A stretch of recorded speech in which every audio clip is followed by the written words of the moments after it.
Just before I sent the message for you to cross the river, Seleucus guaranteed your safety in the camp and said that you would be allowed to address the troops.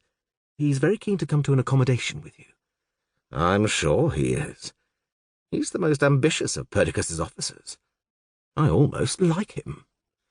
And I'm sure that he almost likes you. Ptolemy threw his head back, laughing.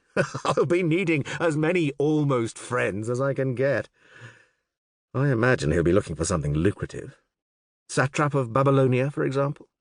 Should the post become vacant and we get rid of Archon. Perdiccas's nominee, that is. I would say that is exactly what he wants. Like all ambitious men, he can see opportunity even in defeat. Perdiccas and his allies may have lost to me here in the south, but not in the north. They still haven't heard that Eumenes defeated and killed Craterus and Neoptolemus.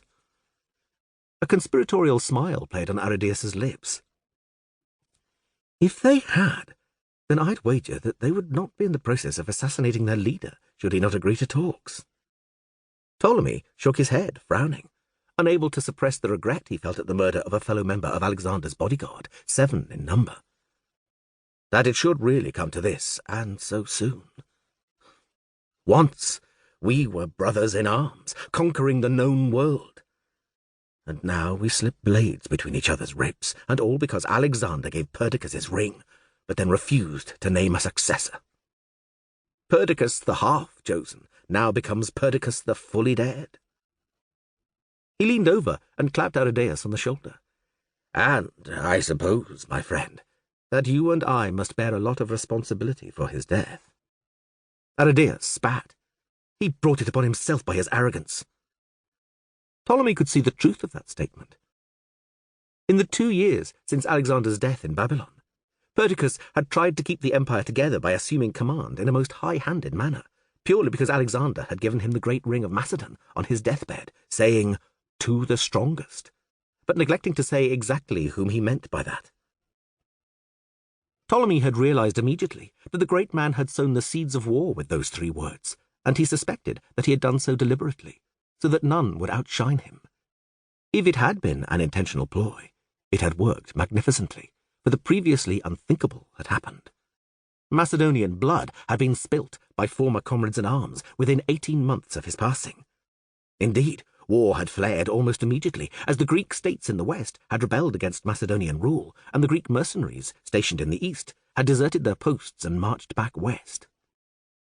More than 20,000 had joined in one long column and headed home to the sea. They had been massacred to a man at Seleucus's instigation at the Caspian gates, as a warning to others seeking to take advantage of Alexander's death. In the west, the Greek rebellion had been crushed by Antipatros, the aged regent of Macedon, but not without considerable difficulty, having been defeated and forced to withdraw to the city of Lamia, and there endure a winter siege. It had been the vain and foppish Leonatus who had come to his aid, breaking the siege, but he had lost his life in the process, thus becoming the first of Alexander's 7 bodyguards to die. Antipatros had regrouped back in Macedon, and with the help of Craterus, Macedon's greatest living general, the darling of the army, had defeated the rebellion and imposed a garrison and a pro-Macedonian oligarchy upon Athens the city at its head. With the west secured, Antipatros had then declared war on Perdiccas for marrying and then repudiating his daughter Nicaea, at the same time as conspiring to marry Cleopatra, the full sister of Alexander. And thus the first war between Alexander's successors had commenced, with the diminutive Eumenes, Alexander's former Greek secretary and now satrap of Cappadocia, supporting Perdiccas.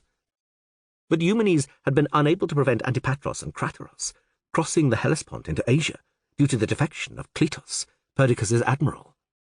Underestimating Eumenes' martial abilities, Antipatros and Craterus had made the fatal mistake of dividing their forces. Craterus had been dispatched to deal with the Greek, whilst Antipatros had headed south to confront Perdiccas. But the wily little Eumenes had shown a degree of generalship that had not been expected of a man who had held no significant military command, and, despite his former ally, Neoptolemus, switching sides, he had defeated Craterus, killing the great general and the treacherous Neoptolemus in the process. This fact was, as yet, only known to Ptolemy, as it was his navy that controlled the Nile, and he had prevented the news getting quickly through to Perdiccas's camp. Had they known of their victory in the north, and that Antipatros's army was now between them and Eumenes, their willingness to make peace might have been severely dampened.